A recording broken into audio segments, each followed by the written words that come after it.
Hi friends, आई बहुत बढ़िया होंगे। पवन सिंह का इस रंगदार वाले वीडियो देखने के बाद आप लोगों को कुछ समझ में आएंगे होगा। कुछ लोग कह रहे हैं कि पवन सिंह के साथ ज्योति सिंह भी शूटिंग के दौरान पहुंच चुकी है, लेकिन इसमें साफ-साफ गलत है क्योंकि आप लोगों को पता है पवन सिंह का एक सॉन्ग शूटिंग कंप्लीट हो चुका है, क्योंकि आप लोगों को पता है लगन स्टार्ट हो चुका है।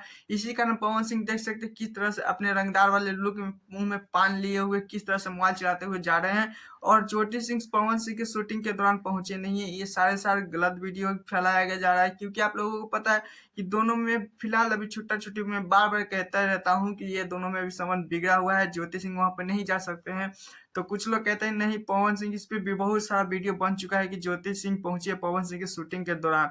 तो ये सारे गलत है, लेकिन आप लोगों को पता है पवन सिंह ने दूसरा अपडेट क्या दिया है। अपडेट ये है दोस्तों, क्योंकि 7 महीने बाद पवन सिंह का वो गाना रिलीज होने वाला है जो आप लोगों ने सोचा नहीं होगा। सोच रहे होंगे कि 7 महीने में पवन सिंह का कौन सा सॉन्ग रिलीज होने वाला है, लेकिन आप लोगों को पता है पवन सिंह का जो सॉन्ग का प्रोड्यूसर उसे बोलते हैं वो लगन वाले सॉन्ग ले लुंगी बिछाए दी ना, ये हिंदी सॉन्ग में है भैया और बम्फर भोजपुरी में भी बजने वाला है।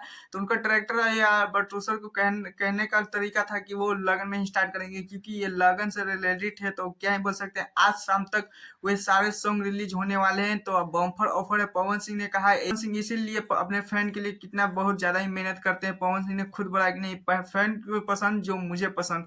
तो कितने अच्छे प्यारे बात बोले हैं पवन सिंह। लेकिन सॉन्ग सृष्टि म्यूजिक पे रिलीज होने वाला है, कि इसीलिए कहते हैं कि प्लीज मेरे चैनल पे न तो चैनल को सब्सक्राइब, वीडियो का लाइक कीजिए ऐसे अपडेट वीडियो पाने के लिए। Tata bye bye. लेकिन अपना ज्योति सिंह और पवन भैया के बारे में राय जरूर जाइए।